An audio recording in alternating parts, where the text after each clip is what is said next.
성경 말씀은 시편 51편입니다. 시편 51편 전체가 본문인데요. 봉독은 10절에서 17절까지만 봉독하겠습니다. 10절에서 17절. 하나님이여 내 속에 정한 마음을 창조하시고 내 안에 정직한 영을 새롭게 하소서. 나를 주 앞에서 쫓아내지 마시며 주의 성령을 내게서 거두지 마소서.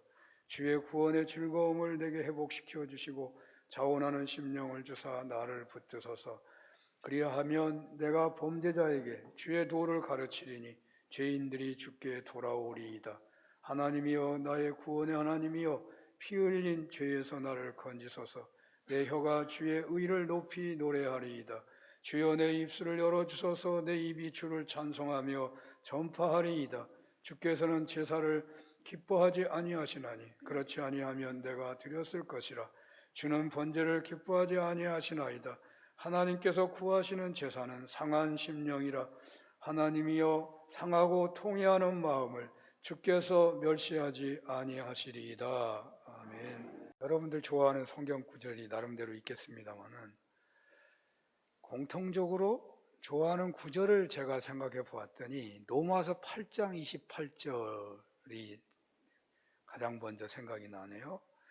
로마서 8장 28절 한번 읽어볼까요? 우리가 알거니와 하나님을 사랑하는 자 곧 그의 뜻대로 부르심을 입은 자들에게는 모든 것이 합력하여 선을 이루느니라.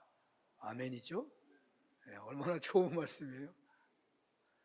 물론 믿기만 하면 무조건 선을 이루어 주신다라는 것은 아니겠죠. 하나님을 사랑하는 자, 믿어도 사랑을 안 하는 경우가 있더라고요. 믿어도 그러니까 하나님을 사랑해야 된대. 하나님을 사랑하는 자, 부르심을 입은 자, 그 사람에게는 모든 것이 합력하여 선을 이룬다. 그런데 여기서 모든 것이 협력하여 선을 이룬다는 구절의 원문을 직역하면 모든 것이 선을 위해 함께 역사한다라는 뜻이래요. 모든 것이 선을 위하여 함께 역사한다. 이것은 우리가 주님과 동행할 때는 주님 밖에서 행했던 지난 날까지도 그리스도 안에서 협력하여 선으로 이끄신다는 의미가 있다는 것입니다. 예를 든다면 이런 것입니다. 바울이 주님께 부름받기 전에 그는 율법에 정통한 사람이었어요. 그래서 기독교를 박해하는데 최전선에 섰었습니다. 그런데 그가 사도가 된 뒤에 과거에 율법에 정통했던 그 지적 능력은 훗날 신약성경을 기록하는데 큰 자산이 되었을 것입니다. 또 그가 크리스찬들을 핍박하던 자였기에 자신이 예수 믿어 복음을 전할 때에 자신을 핍박하는 자들을 긍휼히 여기면서 더 다른 사람보다 인내할 수 있었을 것입니다. 반대자들을 돌로 칠 정도로 혹은 죽음의 자리에 있기까지 한 자였기에 그는 주님을 위해 참수형마저 당하는 순교해도 남다른 은혜가 더 있었을 것입니다. 그가 주님 만나기 전 그의 과거에 주님을 대적한 행정이라도 그가 주님과 동행하게 되었을 때에 그리스도 안에서 협력하여 선으로 소급되기도 한다는 것이에요. 평양에 유명한 깡패가 있었어요. 김익두. 보통 깡패가 아니었다군요. 우리나라의 김두한, 무슨 이정재, 유지강 유명한 깡패처럼 이 김익두는 그런 깡패의 원조예요. 유명한 깡패였다고 그래요. 그래서 다 도망다니는데 오기만 하면 도망가고 말하면 안 들었다면 죽도록 투도로 맞으니까 그렇게 포악을 행했던 그가 주님을 믿었잖아요. 그래가지고 그가 그 주님께 충성했더니 과거에 깡패를 짓을 했던 것도 협력하여 선을 이루는 일이 일어난다는 거예요. 그가 소문난 깡패였기 때문에 너무너무 끔찍하고 말을 안 들으면 그냥 사정없이 폭행이 피해를 당하게 되니까 그가 예수 믿어서 완력을 쓰지 않고 겸손하고 친절하게 복음을 전하는데 사람들이 이 과거의 모습이 상상이 되었는지 그냥 예수 믿을게요 그렇게 쉽게 된다는 거예요, 사람. 그래서 복음을 많이 전했대요. 그 사람이 말하면 예수 안 믿는다 했다는 두드러 맞을까 봐 그랬는지 뭐 어떻게 됐는지 모르게 하여튼 뭐 예수 믿는 사람이 엄청 많았대요. 물론 보복하는 사람도 있었겠죠. 너 이제는 내가 보복해도 너 꼼짝 못하겠지 하고 보복하는 예도 있었겠지만 그 사람의 그 과거의 모습이 떠올랐는지 압도돼 가지고 예수님을 영접하는 일이 많았다고 합니다. 우리가 예수님과 동행하는 삶을 살게 되면 과거에 주님 떠나서 살았던 행적이라도 합력하여 선으로 소급되는 일이 있다는 사실을 우리가 생각해 본다면 사람의 일생이라는 것이 다 중요하겠지만 시작보다는 중간보다는 마무리가 가장 중요하다라는 생각을 해볼 수가 있다는 것입니다. 인생의 퇴장이 등장보다 중요하다는 이야기입니다. 시작보다 끝이 중요할 때가 많다는 것입니다. 성경에서 그 예를 찾아본다면 가룟 유다와 베드로가 아마 적격일 듯 합니다. 만약에 가룟 유다가 자신의 인생을 거꾸로 살았더라면, 그러니까 처음에 예수님을 잘 따랐던 것을 그리고 나중에 주님을 배반한 것을 거꾸로 해버렸다면 아마도 유다는요 큰 인물이 됐을 가능성이 많아요. 그가 자신의 목적을 성취하기 위해서 끊임없이 주님을 처음에 이용하려다가 마침내 베드로처럼 주님을 진정으로 알고 회개한 제자가 되었다면 그의 모든 허물은 협력하여 선으로 소급될 수도 있었다는 거죠. 그러나 그는 처음에 좋았습니다. 그는 주님의 신임을 전폭적으로 받았습니다. 그는 재정을 맡았습니다. 베드로가 주님께 책망을 받을 때나 요한이나 야고보가 주님께 혼이 날 때도 그는 주님의 사랑받는 제자였습니다. 그러나 그가 십자가에 달려 죽게 되는 메시아를 받아들이지 못하고 은 30에 주님을 팔고 목을 메어 자살로 그의 삶을 마감합니다. 결국 그의 전 인생은 인류 역사상 가장 쓸모없는 폐기물이 되고 말았습니다. 그러나 베드로는 어떠했습니까? 그는 실투투성이 제자였습니다. 사탄아 물러가라 라는 말을 듣기조차 했습니다. 또 결정적인 순간에 주님을 모른다고 3번씩이나 부인하는 제자였습니다. 그러나 그는 십자가에 달려 죽으시는 시점에서 배반하는 제자를 향하여 분노하시지 않으시고 불쌍히 여기시고 바라보시는 그 주님의 긍휼의 눈빛을 보고서 통에 자복했고 부활하신 주님을 만났고 사랑을 주님께 고백한 제자가 됩니다. 그 후에 그는 초기의 실수나 그리스도를 부정한 죄악이 다 만회되고 수치스러운 사건들은 그가 박해를 받을 때마다 자신의 믿음을 지켜주는 능력이 되었고 합력하여 선을 이루게 하셨다는 것입니다. 어떻게 하면 우리가 합력하여 선을 이루는 삶을 살아갈 수 있겠습니까? 합력하여 선을 이룬 가장 대표적인 인물을 저는 다윗이라고 꼽습니다. 다윗. 그는 시작은 참 좋았습니다. 그런데 그는 자신의 일생의 절정기에, 인생의 절정기에 천인공노할 죄를 범한 사람이 다윗입니다. 그런데 그런 엄청난 죄를 졌지만 이스라엘의 최고의 인물은 다윗이에요.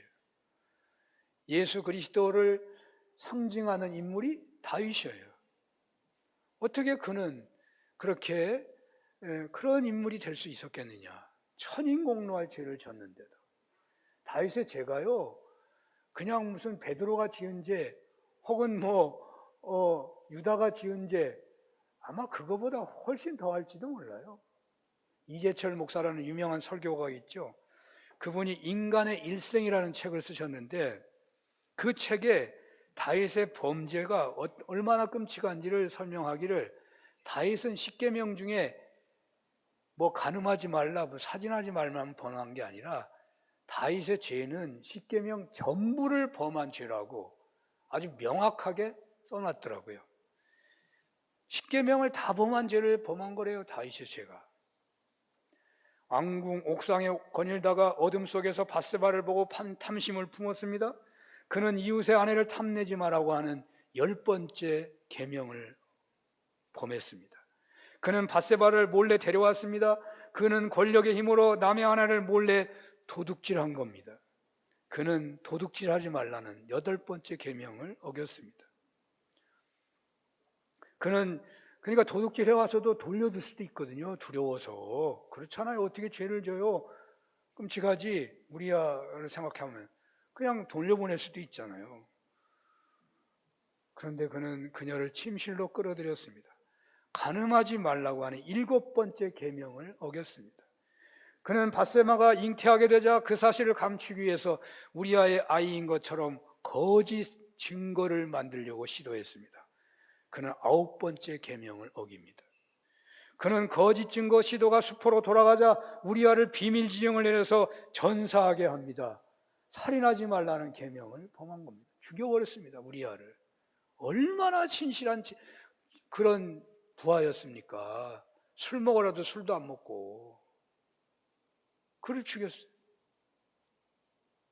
이렇게 범죄한 다윗은 본래 어떤 사람이었습니까? 그의 할아버지가 오벳이고 부친이 이새였는데 그는 아브라함에서부터 시작된 신앙을 이어받은 믿음의 자손입니다. 그런데 그는 간음과 살인까지 저지르면서 그의 생명을 잊게 한 부모와 선조의 이름을 먹칠한 부모 공경하라는 죄를 범한 사람이에요. 부모를 그러니까 부모 공경해야 할 죄를 범한 사람이 다윗이에요. 그는 이렇게 하나님의 계명을 마구 짓밟으면서도 안식일이면 성소에 찾아가서 거룩한 모습으로 예배를 드린 사람이에요. 다윗의 마음은 칠흑 같은 죄로 뒤덮여 있건만 그는 거룩하게 위장된 모습으로 안식일을 지킨 사람이에요. 어쩌면 죄가 없다고 생각했는지 모르죠. 그거는 근데 말이 안 되잖아요. 완전 범죄였기 때문에 다윗이 암전 범죄를 저질렀기 때문에 나단이 경고할 때까지 다윗은 모르잖아요. 여러분 잘 알잖아요. 나단이 와가지고 부자 얘기하고 가난한 자 얘기하잖아요. 부자는 양이 많고 소도 많은데 부자에게 손님이 찾아왔어. 그 손님을 위해서 이 큰 부자가 가난한 자의 집에 있는 양도 아니고 양 새끼를 뺏어다가 대접했다고 얘기하니까 이 다윗이 얼마나 화를 내는지 몰라요. 당장 죽어야 죽여야 한다. 부자는 가난한 자에게 4배나 갚아야 한다. 막 소리 치니까 나단이 뭐라고요? 큰 부자가 바로 당신입니다. 그랬다잖아요. 그러니까 다윗은 모르고 있는 거예요. 그렇게 안식일을 지켰으니까 어떻게 지킨 거예요? 안식일을 거룩하게 지키라는 하나님의 4번째 계명을 어겼다는 거죠. 유대인은 성소에서만 아니라 사람이 다닐 때도요, 아도나이 하나님의 이름을 불러요. 다윗은 흉측한 죄를 깨닫지도 못하고 그 더러운 이름으로 하나님의 이름을 마구 불렀기 때문에 여호와의 이름을 망령되이 부른 죄를 3계명을 어겼고, 그는 안식일이면 성소를 찾아가 하나님을 부르지만 막상 그에게 하나님이 더 이상 보이지 않는 거예요. 자기 정욕이 우상이 되고 정욕이 하나님이 되고 자기 자신이 신이 돼요. 자기 마음대로 그냥 자기는 아무렇지도 않다고. 그는 우상을 섬기지 말라는 계명을 범했고 하나님 외에 다른 신을 주지 말라는 계명까지 범해서 10계명 송두리째 죄를 졌다고 그렇게 지적하고 있더라고요. 이렇게 죄를 범한 다윗이 어떻게 이스라엘 신앙 인물 중에 최고의 인물이 될 수가 있었던 것입니까?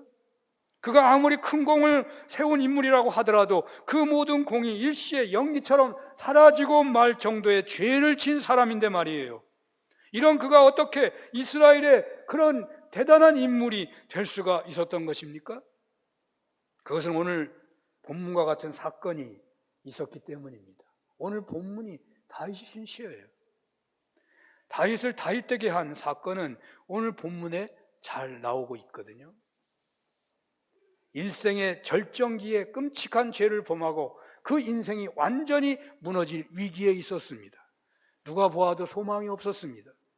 그는 자신의 범죄를 아무도 모른다며 하나님도 모를 것이라고 착각하고 있었습니다. 나단 선지자가 말할 때에 그때서야 통회하고 회개한 사람이에요. 만약에 다윗이 나단 선지자의 책망을 받지 못했더라면, 그래서 회개의 기회를 잡지 못했더라면 그는 유다처럼 쓸모없는 쓰레기 인생이 되고 말았을 것입니다. 그러나 그는 하나님의 인자하심을 믿었어요. 하나님의 인자하심이 무한하심을 믿은 사람이에요. 자기가 죄가 아무리 커도 하나님은 얼마든지 자신을 용서해 주실 수 있는 그 인자하신 하나님을 믿었다니까요.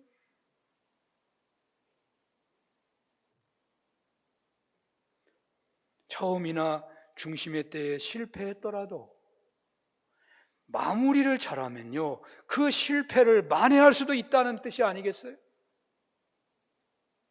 그렇습니다. 인생의 삶에서 무슨 일을 하든지 시작이 중요합니다. 과정도 중요합니다. 그런데 가장 중요한 것은 마지막 퇴장할 때라고 보여집니다. 퇴장할 때가 더 중요해요. 앞에서 잘 살았는데, 유다는 앞에서 잘 살았어요. 근데 마지막 때에 예수님이 십자가를 지른다고 하시니까 그냥 신앙의 매듭을 잘못 진 거예요.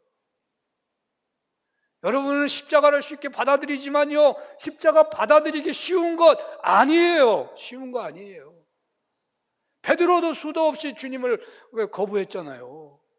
그러나 거부한 베드로는 주님의 인자하심을 알기 때문에 회개하고, 유다는 인본주의자예요. 인본주의자. 인간적으로 생각해 볼 때 자기가 얼마나 큰 죄를 졌는데 내가 어떻게 용서함을 받을 수 있어? 결국 자기 목숨을 자기가 친 거예요. 그래서 그 인생이요, 쓰레기가 되고 말았다니까요. 똑똑한 사람들이요, 이런 은혜를 못 받아요.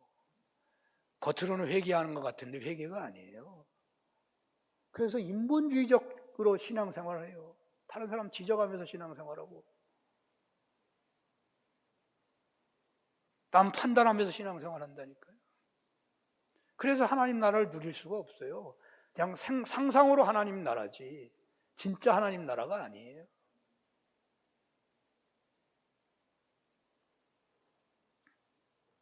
어떻게 퇴장하느냐가 인생의 전부를 결정할 수도 있다는 거예요. 만약에 사사시대 삼손이 블레셋의 포로가 되어서 그냥 맷돌이나 돌리다가 죽었다면 그의 전 인생은 쓰레기에 불과할 것입니다. 삼손을 기억할 사람 하나도 없어요. 그러나 그는 인자하신 하나님을 향하여 부르짖습니다. 사사기에서 16장 28절입니다. 삼손이 여호와께 부르짖어 이르되 주 여호와여 구하옵나니 나를 생각하옵소서. 하나님이여 구하옵나니 이번만 나를 강하게 하사 나의 두 눈을 뺀 블레셋 사람에게 원수를 단번에 갚게 하옵소서 하고, 30절 29절은 생략하고, 삼손이 이르되 블레셋 사람과 함께 죽기를 원하노라 하고 힘을 다하여 몸을 굽히매 그 집이 곧 무너져 그 안에 있는 모든 방백들과 온 백성이 덮이니 삼손이 죽을 때에 죽인 자가 살아있을 때 죽인 자보다 더 많았더라. 이렇게 부르짖어 회복된 삼손은 이스라엘의 불구대천의 원수였던 블레셋을 그가 살았을 때에 죽인 자보다 더 많이 죽여서 이스라엘의 최대의 위기의 때에 사사의 역할을 잘했다는 거예요. 그리하여 그가 비록 젊은 시절 들릴라의 게임에 넘어가서 비참한 포로 생활을 했고 그 전에 나시린으로서 결코 해서는 안 되는 주색잡기에 빠졌던 그의 과거의 불명예가 일시에 반전되는 것을 보여주고 있다는 것입니다. 어떻게 하면 다윗과 같은 삼손과 같은 은혜를 우리가 받고 누릴 수가 있겠습니까? 본문의 1절을 보겠습니다. 다 같이 읽겠습니다. 시작. 하나님이여 주의 인자를 따라 내게 은혜를 베푸시며 주의 많은 긍휼을 따라 내 죄악을 지워주소서. 아멘. 삼손이나 다윗이나 차마 용서해달라고 구할 수 없는 죄를 지은 자들입니다. 특별히 다윗은 성경에 나오는 어느 인물보다도 큰 죄를 지은 사람입니다. 10가지 계명을 범할 정도의 죄를 지은 사람입니다. 그 죄가 드러났으니 어찌 살기를 바라겠습니까? 다윗을 정적으로 알고 다윗을 핍박했던 사울왕을 아시죠? 그 다윗을 핍박했던 상황 속에서 사울왕이 범했던 죄가 다윗에 비하면요 별 큰 죄가 아니에요. 사울왕이 다윗을 죽였습니까? 사울왕은 다윗을 죽이지도 않았어요. 그러나 사울왕은 왕권을 빼앗기고 온 가문이 비참하게 죽음을 당합니다. 물론 이 내용은 사울 가문을 몰락시키고 다윗의 가문을 세우는 과정에서 과장됐던 듯한 인상이 있기는 합니다만은 인간적이었던 사울왕은 실패해요. 인간적이기 때문에, 인본주의이기 때문에 실패하는 거예요. 하나님이 어찌 나를 용서해 주실까? 그러면 실패하는 거예요. 다윗은 하나님의 인자하심을 인정하고 있잖아요. 하나님의 인자하심이 얼마나 무한한지를 다윗은 알고 있거든요. 그래서 다윗은 성공한다니까요. 그렇게 큰 죄를 졌는데도. 그것은 사울왕은 하나님의 인자하심을 인정하지 못했지만 다윗은 하나님의 인자하심을 믿고 의지하여 회개하였고 그 결과 그는 용서함을 받았고 반전이 될 수 있었던 거예요. 신약성경 누가복음 15장의 탕자의 이야기를 모르는 사람이 없을 것입니다. 그가 무슨 공이 있어서 구원받은 것입니까? 그는 도저히 아버지께 용서를 구하러 갈 면목이 없습니다. 그의 비참한 처지와 아버지에게 못된 짓을 행한 죄는 굶어 죽을지언정 도저히 아버지를 향하여 나아가게 하지 않았을 겁니다. 밥 한 숟가락 남아있을 때까지도 발걸음을 띄지 않았을 것입니다. 하루 굶고 이틀 굶고 이제 앞이 잘 안 보여요. 한순간 죽기 직전의 순간이 된 거예요. 본능적으로 그는 아버지를 향해 가고 있는 거예요. 무슨 염치가 있어서 회개하려고 가는 것도 아니에요. 그냥 가면 좋겠다. 그런데 인자가 한이 없으신 아버지는요 날마다 그를 기다리고 있었다니까요. 신락 같은 희망도 있는지 없는지 모르는 중에 그저 발을 매디뎠는데 아버지의 인자하심은 긍휼하심은 돌아오는 탕자를 최대의 잔치로 환영하고 그의 모든 죄를 회복시켜 주었다니까요. 하나님의 인자하심과 긍휼하심은 인간이 저지를 수 있는 어떤 악독한 죄보다도 크시다고요.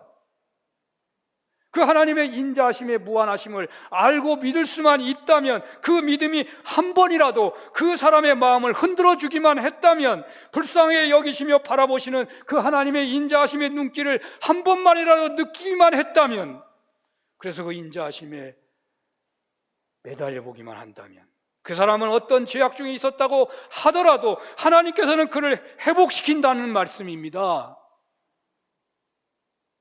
다윗에게 임한 것이 바로 그 생생한 증거입니다. 어떻습니까? 하나님의 인자하심 앞에 무릎을 꿇겠습니까? 아니면 한때라도 떵떵거리고 살았으니 여한이 없다고 스스로를 위로하실 것입니까?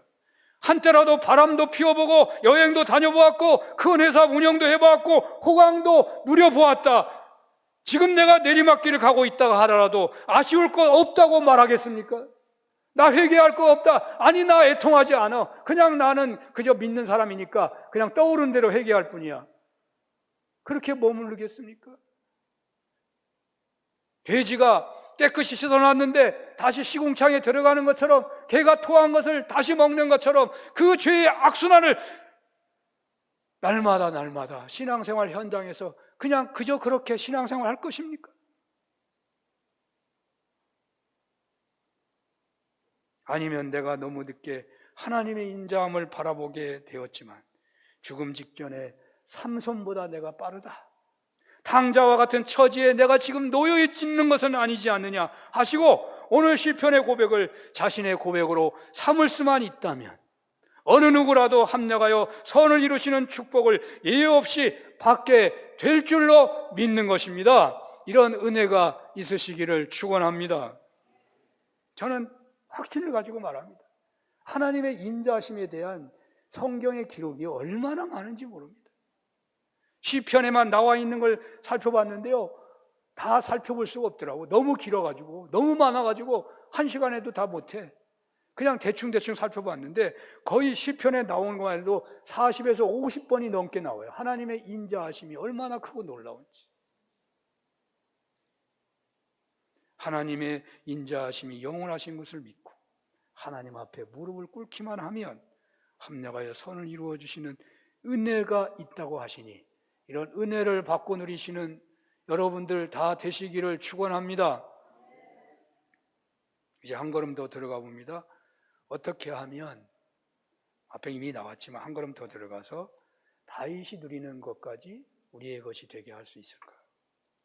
본문에 따르면 죄를 낱낱이 인정하고 회개하는, 회개를 받으시는, 그러니까 죄를 낱낱이 인정하는 회개를 하나님이 받으시는 내용이 4절에 나와요.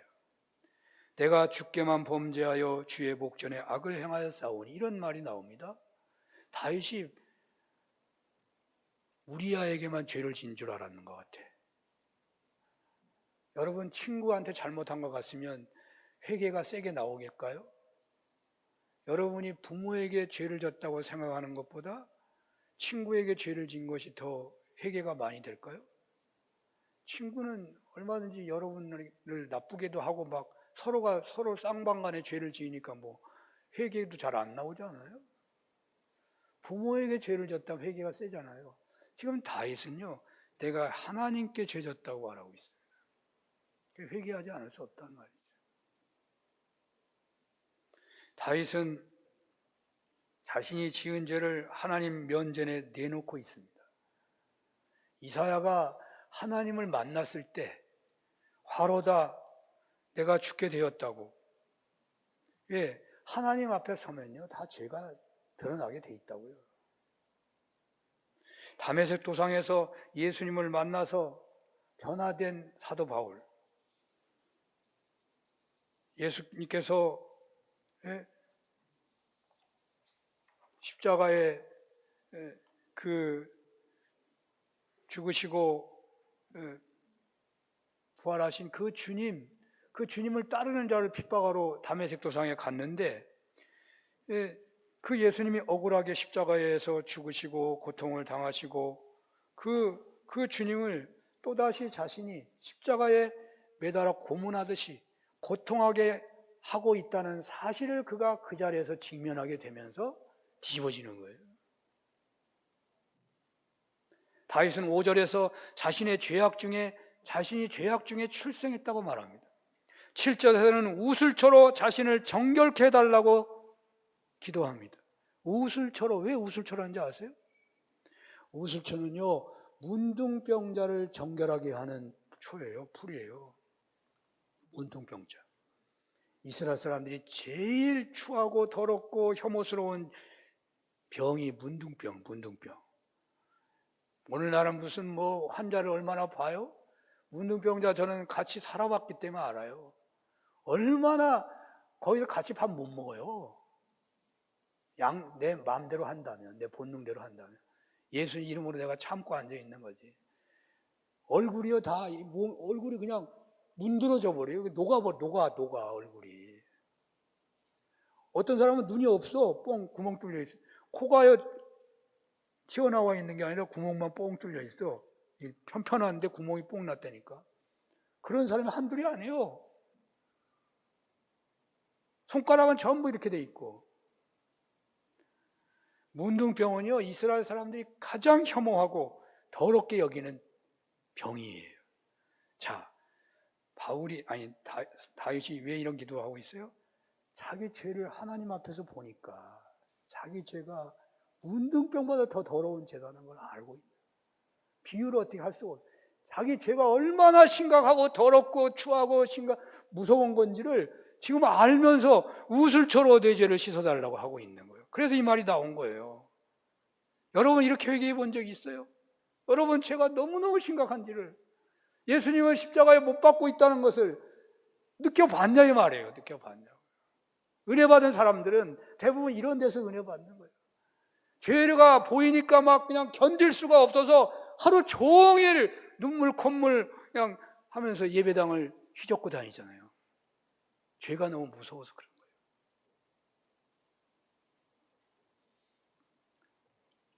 다윗 그는 자신의 죄의 더러움을 보았습니다. 자신의 죄는 문둥병자의 그 추함보다 더 더한 것임을 직시하고 있는 것이죠. 그 심각함을 알고 부르짖고 있는 겁니다. 그 회개가 그를 합력하여 선을 이루는 은혜로 이끌었다니까요. 이제 다윗은 10절에서 자신을 새로 만들어 달라고 부르짖습니다. 10절을 볼까요? 하나님이여 내 속에 정한 마음을 창조하시고 내 안에 정직한 영을 새롭게 하소서. 마음이 고쳐지는 것, 달리 마음 먹는 게 아니라 내가 이제 완전히 새로운 사람이 되게 해달라고 아예 그렇게 부르짖고 있는 겁니다. 바울로 얘기한다면 이제는 내가 산 것이 아니오 내 안에서 그리스도께서 사신다는 걸 말하는 거예요. 내가 주인이 아니고 하나님이 주인인 거예요. 바울은 주님을 영접한 후에 지난날의 모든 것을 분토처럼 여기고 오직 주님을 주인으로 모시고 그 주인이 요구하시는 것에 충성을 다함으로 합력하여 선을 이루는 큰 은혜를 누리게 된 거예요. 합력하여 선을 이룬다는 말은 바울이 한 말이에요. 바울이 한 말. 그런데 그 예가 다윗에게 있다. 그래서 제가 말씀을 드리는 거예요. 그리고 다윗은 11절에서 13절에 이런 고백을 합니다. 한번 읽어보겠습니다. 시작. 나를 주 앞에서 쫓아내지 마시며 주의 성령을 내게서 거두지 마소서. 주의 구원의 즐거움을 내게 회복시켜 주시고 자원하는 심령을 주사 나를 붙드소서. 그리하면 내가 범죄자에게 주의 도를 가르치리니 죄인들이 주께 돌아오리이다. 아멘. 다윗은 지금 회개하고 있는 그 은혜의 현장에서 자기가 그 은혜 받는 그 순간을 벗어날까 봐 두려워하고 있어요. 회개할 때 성령 충만을 상실하는 것을 두려워하고 있어요. 회개할 때 그 은혜를 두려워하고 있어요. 그 은혜가 너무 강하니까. 그런데 여러분 그걸 다른 사람이 보면요 좋아 보일 리가 없습니다. 그걸 아는 사람은 그게 부끄러워서 사실 회개를 못하는 사람도 있어요. 다른 사람이 뭐라고 하겠어요? 야, 저 사람은 어떤 죄를 저렇게 많이 졌길래 저러고 있냐고 그러지 않겠어요? 자, 다윗은요 그것이 드러날 수밖에 없었어요. 그가 그 죄의 회개에 몰입하고 있고 그 은혜를 계속 누리게 해달라고 이렇게 기도하다 보니까 사실 다윗이 죄가 나타나잖아요. 드러나잖아요. 그동안 아무도 몰랐는데. 그래서 반란이 일어나고 난리 난 거 아니에요? 만방에 자신의 죄악이 드러나서 왕권을 잃고 비참한 처지에 놓이게 될 수 있는데도 그 회개의 자리에 계속 있게 해달라고 지금 다윗은 기도하고 있다니까요. 그게 진짜 회개다 그 말이에요. 사람을 보고 있지 않아요. 그때에도 변함없이 죄악을 멀리하고 주님 모신 삶을 살기를 원하고 있는 것입니다. 또 그는 구원의 은혜를 누리는 가운데 범죄자들에게 주의 도를 가르쳐 그들이 죄 가운데서 회개하고 돌아오도록 하는 그 일을 하기까지 은혜를 구하고 있는 거예요. 자기가 이 죄를 진 것이 얼마나 심각했는지 다른 사람이 꼭 그런 자리에 있게 되면 절대로 그런 죄를 짓지 않도록 자기가 그 역할을 하게 해달라고 말하고 있다니까요. 다윗은 바로 그 은혜를 구하고 있었던 거예요. 얼마나 그 죄가 컸으며 얼마나 그 죄악을 끊기가 어려웠으면 그 죄의 현실을 얼마나 바르게 알았으면 그런 자리에 있었을까. 후에 다윗은 늙어서 이스라엘에서 가장 어여쁜 아비삭이라는 처녀를 붙여주었지만 그는 그 처녀와 상관하지 않았다고 열왕기상 1장은 기록하고 있는데요. 그의 철저한 회개는 천하의 미색을 보고도 동의하지 않게 된 것을 보게 하기도 합니다. 그는 인생의 과정에서 치명적인 허물이 있었지만 그는 신앙적인 마지막 매듭으로 인해 합력하여 선을 이루게 된 것입니다. 인생의 마지막 매듭은 모든 인생 매듭 가운데 가장 중요하다고 하겠습니다. 마지막 매듭의 질과 수준이 전 일생으로 소급되기도 하기 때문에 유다처럼 잘못 맺으면 잘 살았던 과거까지 헛된 삶이 되는 것이고 3번씩이나 부인하고 도망쳐 나오다가 예수님의 눈빛을 바라보았던 베드로는 통곡하고 회개해서 수제자의 길을 가게 된 것 아니겠습니까? 그러므로 우리네가 현재 나이가 어느 나이에 들었든지 간에 지금 이후의 삶은 반드시 협력하여 선을 이루어야 하겠기에 언제나 주님 앞에서 애통하는 은혜가 필요한 것입니다. 나는 애통할 게 없다고 주님을 닮기를 소원한다면, 주님이 모든 믿는 자들에게 자기 십자가를 지고 나를 따르라고, 나와 함께 멍에를 매자고. 왜 그래요? 주님 나를 닮아가라 그 말이에요. 나를 닮아가라. 주님을 닮기를 소원한다면 주님 앞에 예배할 때마다 우리는 애통하지 않을 수 없어요. 왜? 주님을 닮기는 고사하고 멀리 사는 자신이 보이잖아요. 우리가 주님 앞에 나아갈 때 주님 닮아가는 것을 소원하며 애통한다면요, 그게 큰 은혜예요. 오늘 시편에서 다윗이 바로 그러한 것을 말하고 있습니다. 17절을 볼까요? 다 같이 17절 읽어보겠습니다. 시작. 하나님께서 구하시는 제사는 상한 심령이라 하나님이여 상하고 통회하는 마음을 주께서 멸시하지 아니하시리이다. 다윗이 체험하고서 말하고 있는 겁니다. 체험하고서 말하고 있는 겁니다.